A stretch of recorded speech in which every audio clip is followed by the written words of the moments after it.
বিশ্বনবী একবার আসরের নামাজের সেজদা লম্বা করে দিলেন।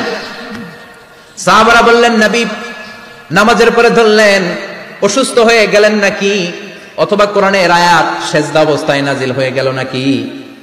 আসরের সেজদা তো এত লম্বা করতে কখনো দেখি নাই রে নবী। বিশ্বনবী বললেন, না, অসুস্থ হই নাই, কোরআনের আয়াত নাজিল হয় নাই। আমি যখন সেজদায় লুটিয়ে পড়েছি, আমার কলিজার টুকরা নাতি হাসান আমার কাঁধের উপরে চেপে বসেছে। আমি যদি সেজদা থেকে মাথা উঠাই হাসানের কষ্ট হয়ে যাবে, তাই আসরের একটা সেজদা আমি ইচ্ছা করেই লম্বা করে দিয়েছি।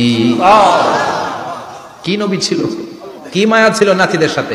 হাসান হুসাইন বিশ্বনবী, যে নবী হচ্ছে সব নবীদেরও সর্দার, ওই নবীরে ঘোড়া বানায়, বিশ্বনবীর বাবরি চুল ছিল তো ওই চুল ধরে এরকম ঘোড়া ঘোড়া খেলতো।